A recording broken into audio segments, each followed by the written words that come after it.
Back when nothing truly mattered and we hadn't had a clue. We fell in to play the game. Nothing would ever be the same. There were times when there was laughter. There were times when there was joy.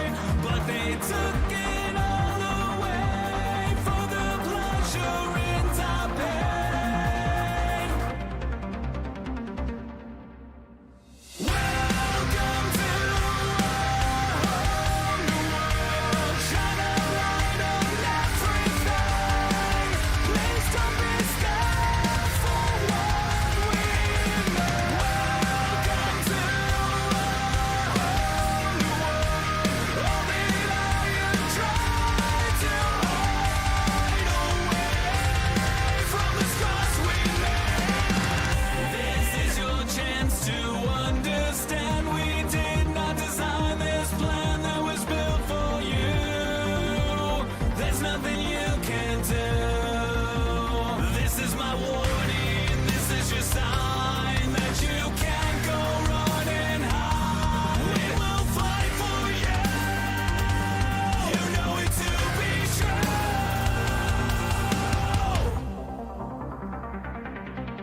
Welcome to Nerd TV on a Thursday evening live for the fourth race of the ProSim Racing Alliance race. This time from the 1.33 mile Nashville Super Speedway as we get our countdown to green kicked off, presented by Icon Apparel Company. As we're going from sunset to nightfall here in this 80 lap event for the fourth race of the season. Here's the weather on track. A nice cool 74 degrees of temperature. I can't even talk here. 90 degrees, see, here we go. 90% humidity, overcast, and 8-mile-an-hour winds. So a little gusty, a little cool weather in Nashville, and I would also love to be in Tennessee at some point in time soon. So let's get to it. My name is Jeremy Stanley, aka Jay Swifty, who's still learning to speak. And then to my right-hand side, Cole Ainsley. What's going on, dude? Much. Just been enjoying watching these guys struggle through Nashville. I got in my ghost car and ran a couple laps while they were practicing, and it was not fun. So these guys are going to struggle tonight. Concrete oval, going to chew up tires like crazy, and we're gonna see who's really good at saving tires, because you thought Phoenix was bad about it chewing up tires. Nashville is gonna be way worse. Yeah, it's kind of a faster track. It's got a little bit of banking, but it's not the easiest track to drive. Tight radius in these corners, and these cars have some grip. So I expect the general tire just to kind of quickly come off these things, lay themselves down on this concrete surface, and it'll be fun to see how these drivers take advantage of that grip level whenever it presents itself, when it rubbers in. The turn one, turn two seems to always have a second or third groove depending on how the car is feeling. But I know these guys are on fixed setup, so you kind of have to master either one or the other. I don't know if you can do both, but Colt, the time's posted here. We've got the top 10 roughly within a 0.2 of a second bracket in practice, which has been live for an hour. So 0.2 an hour for top 10. That sounds like it's going to be a pretty close race when it comes to competition times. Yeah, I think it will be. And watching, I joined in practice pretty early on, and the times have done nothing but tumble the whole way down. So they'll probably pick up another half a tenth or so, I guess, between now and when the sun completely goes down. But it's going to be kind of that awkward phase. We're about to go into qualifying. You see the sun is still partially up. It's still shining just a little bit. It's going to keep up the heat on the track, and then as soon as the sun goes down, temperature is going to drop, track temp will drop, and the grip level is going to come up. So it's going to be a eventful night, to say the least. And these guys, as tight as they are, I mean, John Freeman right now is the fastest in practice. He might qualify 10th for all we know. Bobby Hamilton Jr., second in practice. He might qualify 0.2 ahead of everybody on pole, or he might qualify 15th. It's how tight everybody is running tonight. So I think it'll be a good race, though. There was some conversation about people minding their P's and Q's and taking care of each other, and so higher speed track, a lot of damage is going to happen. There's going to be a lot of attrition when the accidents do happen. I think the Hornet's Nest that we've been talking about so much the past couple of weeks is going to really, the guys that get stuck back there, they're going to be the ones that struggle. They're going to be the ones that are going to cause problems later on. I think the top 10 or so, they might be able to get single file and just run their laps, but everybody in the back trying to fight their way to the front, that's going to be the show to watch.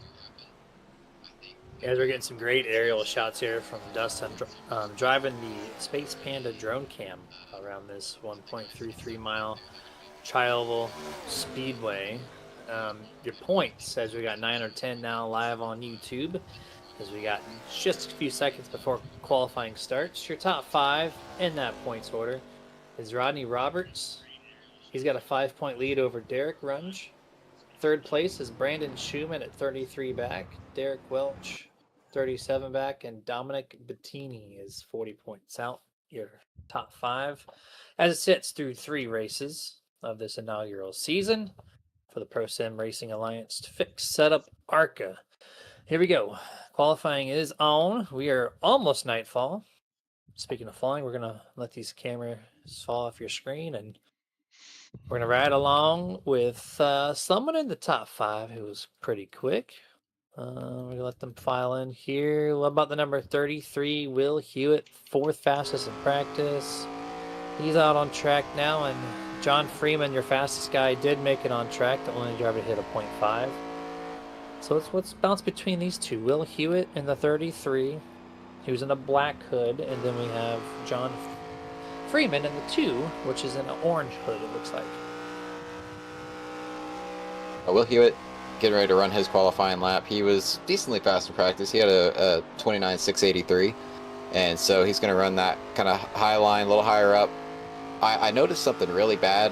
The marbles were atrocious. Once you got outside the group, if you hit the marbles, you had no chance of maintaining grip. So he's going to hug way down on the bottom, wait for the car to rotate, back on the gas, and see if he cheats the tri-off a little bit. Nope, he stays up on the banking, and that's going to put him 29.906. So that's his first lap. And about 2/10 off of what we saw in practice as, let's see, who we got here? Is that Chapman? Freeman. And so he is, that's his second lap, I believe. 906 as well for him. As we got 5 times posted down, 906 is the fastest by that 33. As quite a few drivers are on their opening laps now. We're going to cycle through them here. Last week's winner, numbers 52, Brandon Schumann at the line here. This is to start his first lap. Opening lap goes almost to the bottom, gives up about a half a car length on the inside. Nice conservative drive off the exit, nothing too fancy there. Pretty, I would say, not your fastest lap by any means. You want to get all the way up to the outside wall of turn 2. Turn 3 looks a little more aggressive, but still leaving a lot of space between himself and that wall there. Gonna run a 31.0. And man, we're seeing the pole time. Will Hewitt holding on with a 29.67. Freeman down 29.74. Yeah, so the top 6 have already broken that 30 or that 29 second bracket. And let's see how close they can get to practice times, because like you said, John Freeman ran a 59.8, almost a 6, but he was about 2/10 off of what his practice lap was. So wondering where all these other guys are going to line out. I did not get a chance to look at the penalties to see who was going to be not able to qualify or who was going to start in the back, but I'm noticing not a lot of the faster guys that I expected. Bobby Hamilton Jr., David Bradford, let's see who else we got here. Derek Runge. I'm noticing none of those guys have been on track yet, so I'm wondering what their strategy is. Maybe it's going to be starting the back and just hope to work their way. Oh, there's Derek Runge. Yeah, we still got a minute and a half left, and there's quite a few that are just now pulling off a pit road to get their laps going. Billy Bigley Jr., Derek Runge, Bobby Hamilton Jr., Stephen Luttrell is about to start his lap, Rodney Roberts in the 9. So about 5 drivers currently filing in this last minute and a half in this qualifying session. And to go over the point, or the penalty box is what they call this here on the Discord. Millard would not be allowed to qualify if he was here, which he is not. So maybe that'll rotate to the next race he tries to start. But outside of that, there's nobody else with any pit penalties or points or anything of that. So it's just Millard not allowed to qualify on the next start of the race that he attempts. To see Rodney Roberts go to the point there with a 29.65. I noticed something interesting watching Derek Runge as he was coming up for his warm-up lap. He was weaving the car at full speed. I'm wondering if there is something to getting every little bit of temperature in these tires, because as we've discussed, these General tires are notoriously hard, and they take a while for them to heat up and work themselves in. I'm wondering if he was weaving, trying to get up as much speed as as much heat as he could to try to extract as much grip out of the track as he possibly could. Every little bit will help you here at a place like Nashville and with a group of guys like this. As we're looking, here's Stephen Luttrell. He is done lap Number 2 completed for this guy in 5, 4, 3, 2, 1. Qualifying is over. 14 entries out of the 21 have made a time in qualifying, so 7 will resort, or 8 will resort to their I ratings from highest to lowest in the back half of the field. We're going to give these guys a couple of seconds to get gridded up on the track, and in the meantime, we're going to thank our series sponsor, or at least our long-term running Nerd TV partnership with Icon Apparel Company. If you got a esports team that you need a jersey for, or if you got a real life high school team who needs a jersey or some embroidered hats or just a lot of different apparel options that you're kind of looking into, look no further than go to iconapparelcompany.com. Super Nerd at checkout will give you 25% off the entire order. So great discount, great product. Go get you some today. All right, here is the starting lineup for the 4th race in the PSRA Fixed ARCA Series. Rodney Roberts going to take P1 with Will Hughes on the outside in 2nd. Billy Bigley Jr. in 3rd, and the outside of him in 4th is John Freeman. 5th place is Derek Runge. 6th is Anthony Burleson. 7th will be Brandon Schumann. 8th, Vincent Schwartz. 9th place will be Ryan Chapman. And then 10th place, Bobby Hamilton Jr. Colt, who you got for the rest of the field? Steven Rada starting 11th alongside Peyton Wagner in the 12th place. Row 7, Stephen Luttrell in the 36 car, and right next to him is going to be Pete Polini starting 14th. David Bradford in 15th with Dominic Bettini right next to him. Jason Septo in 17th place with Mark Truxell next to him on the outside in 18th place. And Frank Griffith, who just got a EOL penalty, or gave himself an EOL penalty at 19th, and Josh Ingram starting shotgun on the field in 20th. One last little entry, I do believe, in row 11 is Chase Rockford, technically showing 21st. We'll see who all files in here. And we've got 80 laps here. Fixed setups. The name of the game is tire conservation. You've touched on it already. And we also have a Caffeine Team driver camera up this evening. I do believe there he is. Mr. Vincent Short himself. And he's elected, this is the first time we've had this out of 4 starts for PSRA to have a Caffeine Team member on board. We have a couple of drivers to our disposal during a caution cycle. We can talk to Vince. We can talk to Steve Rada, who's a Nerd Esports driver. So we have some options here tonight that we have not had prior. So that'll be kind of cool to go through. We're going to take this one pace lap, and then we're going to go a green flag. Rodney Roberts is the man up front. He is also the man up front in the points. P1 there with that 5-point lead. Just wait for this pace car to dip down. And we're going to go green flag. Which I'm expecting that 3-2. There he goes. Into the restart zone. And green flag is out. This thing is underway. Roberts with a really good start there. Left Will Hewitt sleeping. Have to make sure they didn't change lanes before the restart. That is a rule, as far as I'm aware, unless they haven't fully implemented it. But that's one they're working towards, is making sure everybody stays in their lane. Everybody takes care of each other early on. Oh, Brandon Schumann. Wasn't quite clear there. Yeah, it's He's inside the 79. Sorry, as a driver, yeah, you get. Oh, hold on, we got the 28 around. Early gets tagged as he was trying to save the car. He gets tagged in the right rear by the 99, so the number 28 going to go around early. Billy Bigley Jr. in trouble here. No damage, thankfully, but in regard to Nerd TV replay, going to take a look at this. Little loosey-goosey, trying to keep it off the 42. Lost the air on that right side. He really did, right? All that side force gone, gets loose on those cold tires. And then I think he was going to lose it regardless. Yeah, Derek Runge had nowhere to go for that. Yeah, he could have checked up. That could have been even more problems in the back. So we're going to take one more angle at it from the Oakley visor camera. And what do we see here, Colt? Yeah, that's not a sight you want to see on lap 1 of a race. You don't want to be seeing the left side door numbers, but he Must have got on the gas a little too hard. I did notice the exit of 3 and 4, if you were taking it easy, had a tendency to be a little bit snappy, loose, and obviously losing that right side force.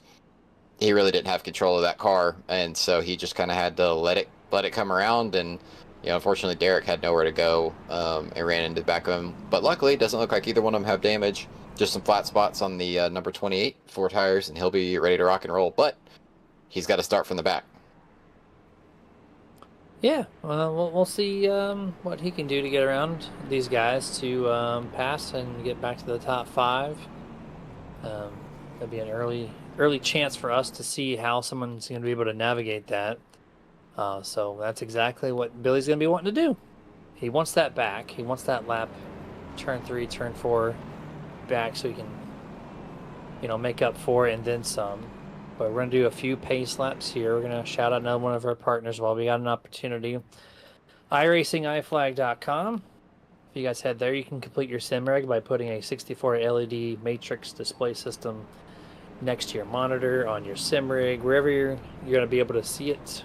3 different light settings with up to 30 different iRacing notifications. Bright, beautiful, right in front of you. It's much better than the little flag that iRacing gives you on the UI display at this time. So if you want to complete your sim rig, head yourself over to iRacingIFlag.com today. Promotion code SuperNerd will save you 15% off your purchase there. And it'll support local business from Mr. Jeff Brown, one of our long-term partners here at Nerd TV and Nerditudes. Look at one of those things, because I'm one of those people that my rig is either very bare bones like it currently is, and it's clamped to a desk, or I am over the top and I over-engineer the heck out of it. And I feel like I'd get me one of those and over-engineer the heck out of my sim rig. Well, beautiful. It comes with custom 3D printed base and the casing that goes around the LED itself. Plus, you can have a 3D printed number, signature, sponsor, quote, whatever you want on it as well. 2 different color options you can choose from, as far as color base 1, color base 2, and then you have plethora of filament to choose from the 3D printed world. So it's great customization along with the product. And Colt, we're gonna go back to green flag here. Pace car is gonna come down in 3, 2, 1, and then just like the initial start, Rodney Roberts is gonna lead him with the 33 of Will Hewitt to the outside. Green flag is back out here, just like the first start.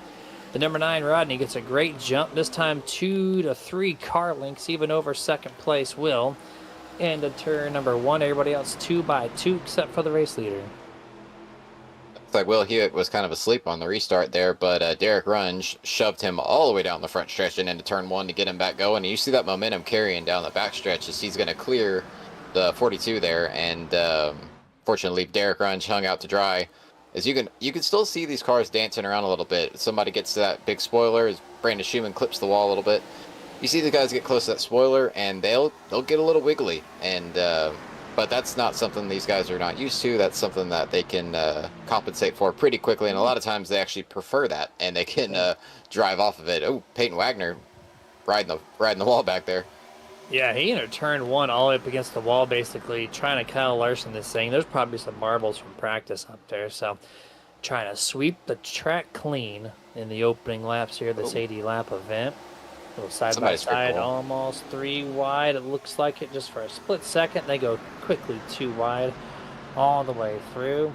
And Colt, these guys are not releasing each other early. This does not look like the tire conservation game that you described with these General tires. No, they're playing this a little more aggressive. I was hoping that they would learn their lesson from Phoenix and not tear each other up constantly. But after about 10 or 12 green flag laps, they're going to learn their lesson of why not to be racing each other side by side. And see these guys trying to work their way to the front while they can. But I wouldn't be surprised if we saw the 79 car drive right back by Ryan Chapman after he clears him. But I mean, I say that he's going back to the inside right now, trying to cross him over. Yeah, these guys are abusing their tires right now, but they're gonna have to learn. They didn't run in a pack like this during they're learning how to race around these guys at this track. They're they've already got in their bank who they want to race around, who they're going to avoid, but they still got to learn per track. So this will be interesting as they navigate their way through. Yeah, for the most part, since you were talking there, they've kind of single filed out except for maybe 2 sets of cars. As we got a pass here potentially for the race lead. Will this be the first time we have a lead change? No, it will not. The 9's going to lead the 9th lap here. 10 laps now underway. Jason Steptoe in car number 50 has backed out of this race. He is 2 laps down. Something must have happened to him early there. Yeah, it must have been some sort of technical failure or something like that. I didn't see any sort of incident or hear anything on my second monitor, so I'm not sure what happened there. But looks like Will Hewitt's going to give up the ghost a little bit and just wait for, well, I say that, he's going to wait for his chance, but his chance just appeared. The 9 got a little tight off the corner, and he's back to the inside. Let's see if he wants to drive it down in there. Yep, Rodney's going to give him the spot. Better to conserve your tires than be better at the long run and get a better run down the backstretch here. Yeah, clears him there, and the 9 brings him right back in on corner exit. Turn 2 has that little extra grip there to give the assist to the driver on the outside. Single file through the whole field this time off of turn 4 to complete lap number 11. And there's your first official lead change there. Will Hewitt to the 33 to the point, 2 car lengths in front of the number 9, who then has a 2 to 3 car length advantage over Derek Runge, who started in 5th up to 3rd. He's up 2 spots here, looking for more. Yeah, now you're really going to see the tire conservation. I watched the 9 car when Will Hewitt went back by him, and Rodney was lifting very early, and Will Hewitt was driving very deep into the corner. You saw him gain 2 or 3 car lengths at the entry of 1 and 2 and in 3 and 4 a couple laps ago. They seem to have slowed it down a little bit, but yeah, that was something interesting to watch. I'm wondering how much Will Hewitt's burning the tires off. I don't know if Rodney's maybe struggling a little bit. Maybe he overheated his tires early on, or if he's just going into heavy tire conservation. He lost the lead, so there's really no reason to stay up there and battle for second or third this early on in the race. Just preserve your stuff, and if you have to fall through the field gently. Turn 2 is very forgiving. It sweeps really wide. Turn 4, forget about it. It's like a Dover exit. It sneaks up on you real quick. Very easy to overcompensate, get tight, hit the wall. And so that's where people are going to need to be completely aware of what they're doing every single time around the track. Is that turn 4 exit. Jeff Brown on the YouTube from iRacing iFlag. I mentioned him earlier, and he's on there saying thanks for the shout out. Well, thank you, sir, for joining our broadcasts. That's what partnerships do, right? We shout you out, you join us, you give us a viewer. Helps us all out here. And side by side for position number 2, 9 versus 99.